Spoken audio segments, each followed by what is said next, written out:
Hello, guys, and welcome to a new episode of the Football Plus F1 show. Today we're going to talk about yesterday's Premier League games, also games from other European leagues, and also we're going to review the Formula One Austin qualifying and sprint.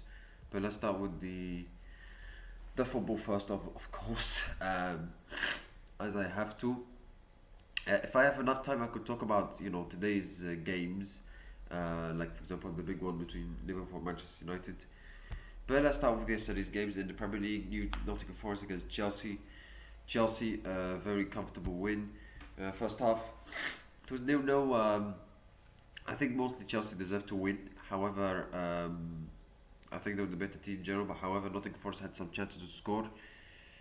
But then Josh Akembonk,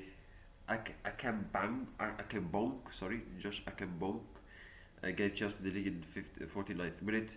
The Pedro Neto and Reece James scoring the goals for Chelsea, and it was quite comfortable for Chelsea at the end. However, they received another red card once again. Malo Gusto. I mean, there was a note sent to one of the Chelsea players, and it probably says get a red card, get another red card. And they've successfully done that. So well done to them. So I mean, I mean, like the problem is with Maresca. Like Maresca is saying that there is no discipline problem at Chelsea. But when you see them like four red cards in what 5-6 games, and he got sent off against Liverpool even though it was ridiculous. I mean, there sure there's a discipline problem, right? When you have this so many red cards. So yeah, but yeah, very comfortable win for Chelsea. And Ange Postecoglou was giving the tic tac as he was sacked by Nottingham Forest 10 minutes, or sorry, 19 minutes immediately after the match. That was very, very quick. It reminds me of Ancelotti when he was sacked before in the tunnel when he was the Chelsea manager.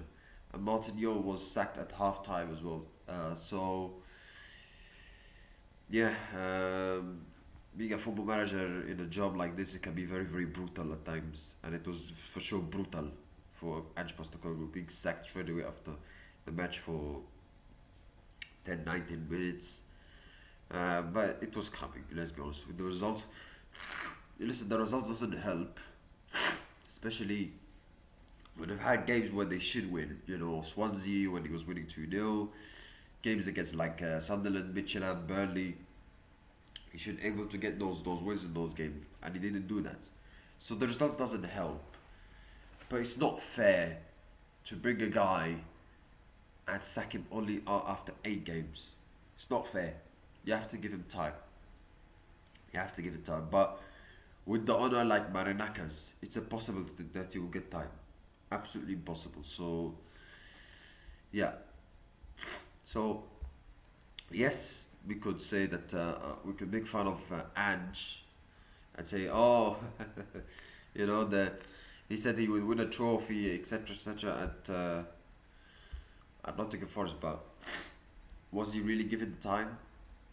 No, he was not really given the time. He was not really given a proper chance to have a proper shot at it. So yeah. Uh, Sunderland beat Wolves 2-0. Very good win for Sunderland. They've been amazing this season. Burnley beat Leeds United 2-0. Crystal Palace drew 3-3 with Bournemouth. That was a great, great game. Mateta scoring the hat trick, and he missed a great opportunity to win the Crystal Palace the game at the end. But he scored a hat trick. Great performance from him. Brighton beat Newcastle United 2-1. Newcastle have had quite a difficult start to the season, but Brighton, another great win for them. 2 goals from Danny Welbeck, and well done to Brighton and Fabian Husler, who's doing a very good job at Brighton. Um, Manchester City beat Everton 2-0. It was quite expected. City would dominate possession and chances, and Everton would play with a low block approach. But City found a way to beat them. 2 goals from Erling Haaland. Once again, he keeps scoring. Uh, he's a goal scoring freak. I mean, absolutely amazing from him. So yeah, I think people, too many people focus on his goal scoring, um, and too many people focus on his link up play, and people say, oh, he only scores goals. Oh, he doesn't link up well as like Isaac or Harry Kane or etc. But you know, his job as a striker is to score goals, and he's doing that amazingly well. He's doing it perfectly well, and we've seen players who are like similar to Haaland, who according to people they don't have great link up play, and they score goals, but they don't score amount of goals as Haaland has. That's the key. That Haaland keeps scoring like game after game after game, and the amount of goals he scored is amazing. He's amazing. I mean, with the way he's going right now, I think he could break the Alan Shearer record. I really think so. So, and he can easily do that if he keeps staying fit, keeps staying. If he's still at the peak of his powers, he can easily do that. Why not? So, absolutely amazing for him. And for sure, in my opinion, right now, you could say alongside Harry Kane because he's in a great form. You could say he's the best striker in the world right now, Erling Haaland, without a shadow of a doubt. But Haaland, I'll say he's the best. So, yeah. Fulham against Arsenal, but very important win for Man City.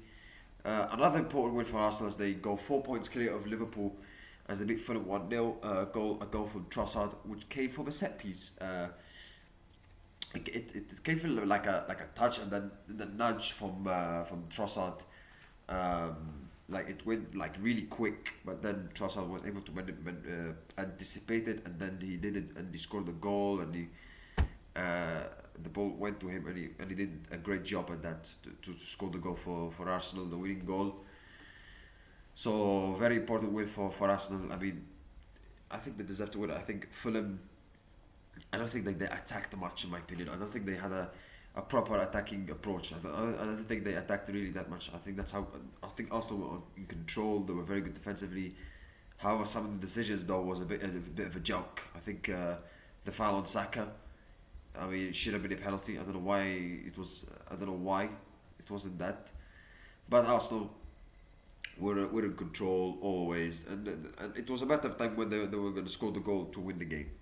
Like that's how good they were. They were in control, possession. They had possession. They had chances, but defensively they were very very strong, and they were not in danger of conceding goals. That's how under control performance that was from Arsenal. It wasn't a squashbuckling and crushing victory from Arsenal, but it was like composed and calm victory from Arsenal, and that's one of the things. This is the same ground that Arsenal have struggled in the last 2 seasons. They lost to Fulham 2 seasons ago at Fulham. They drew to Fulham at Fulham last season. So this is something they've clearly improved, and they won. So well done, congratulations, and they are now 4 points clear of Liverpool, 3 points clear of Manchester City, and listen, they've had a difficult start of the season with the difficult fixtures they've had. They had to play against City, Liverpool, United, Newcastle, but the amount of games they've got coming up, I think they could build a good gap. They should stay at top of the Premier League, and they could build a good gap. Because if you look at them, the next fixtures is very good for Arsenal. They've got Crystal Palace at home, very good side, but they're at home, so they should win that. And then you've got Burnley away, easy win for Arsenal. Sunderland away, easy win for Arsenal. So, and then they will start to have the difficult games like Tottenham. They will have also Aston Villa away, which is going away to Villa Park. It's not an easy place to go. So, but Arsenal have shown that they can deal with difficult things, difficult circumstances. So, well done to Arsenal. So yeah, very important win. Let's move on to La Liga. Barcelona beat Girona 2-1. Atletico Madrid beat Osasuna 1-0. But Barcelona beat Girona 2-1. They move back to the top of the La Liga. They got the lead from Pedri, but then 7 minutes later, Vinicius scores it to make it 1-1 for Girona. And then Hansi Flick tries a weird, crazy decision to put Ronald Arejo at striker. Reminds me a bit of last season, I think, when Ruben Amorim put Harry Maguire in as a striker position. I thought like, Arejo playing as a striker. I mean, what is Hansi Flick thinking? But it worked. He scored the winning goal and it worked. So well done to him. He was celebrating in touchline and he got sent off because of he celebrated, but which is okay. But the gesture of the celebration is not sometimes, it's not gonna please everybody. So that's why maybe he got sent off for that, and he's gonna miss the Clasico. So that's a huge miss for Barcelona, because I think Barcelona players would prefer Hansi Flick to be on the touchline for the game on for Clasico next week, but it's the heat of the moment. It's a last minute winner, so I can understand why. But yeah, very important win for Barcelona. They could, I think they deserved to win. They had lots of they had chances. They had possession and they were dominating it. Girona, they defended quite well for some parts of the game, but I think Barcelona, they found a way to score the winning goal and they managed to win it. And so very important win for Barcelona. Let's move on to Serie A. Inter Milan beat Roma 1-0 thanks to a goal from Angion Boni as they got top of the Serie A. I think you have to give credit to the young manager, to the new manager of Inter. I've been slating him and saying, "Oh, who is he?" etc. But right now they are sitting, as of now, because AC Milan could still win their game, and Juventus as well. They are top of the Serie A. So well done to him. Good win for Inter. I don't think they were that great in this game. I think Roma had some good chances and they could have. I think Roma deserves something from this game, but it's not about how you play. It's about how you dug deep, how you deal with not being the best team in the game. Because I think Roma most parts of the game were better and had some chances. So sorry, someone was calling me. But yeah, very. So yeah, well done to Roma. To Inter Milan. They're not the best team, but they managed to find a way to win. So well done.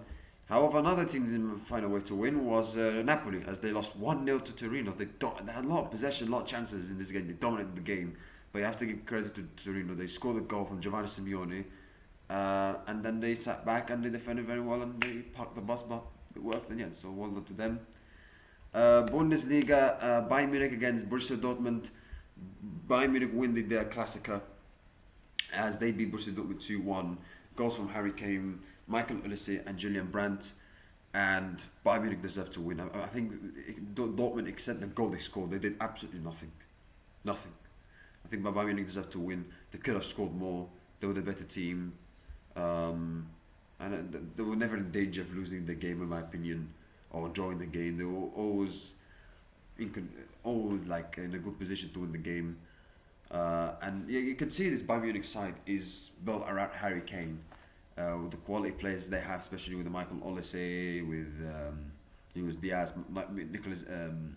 Nicholas Jackson sometimes playing, but they've got quality players as well, like Kimmich in midfield, who's a fantastic midfielder, Jonathan Tah, very good centre back as well. So you could clearly see this team is built around Harry Kane with the attacking firepower they have. Because defensively, Bayern Munich at times can be they have some problems, but going forward they're absolutely amazing. So yeah. But yeah, great win, great performance from Bayern Munich, and well done to them. Also, I forgot Ligue 1 to talk about, which happened on Friday, because Paris Saint-Germain drew 3-3 to Strasbourg. Who was doing really well. They're third in Ligue 1, so well done to them. But PSG will win 1-0, and then Strasbourg scored 3 goals, punished PSG massively, winning 3-1.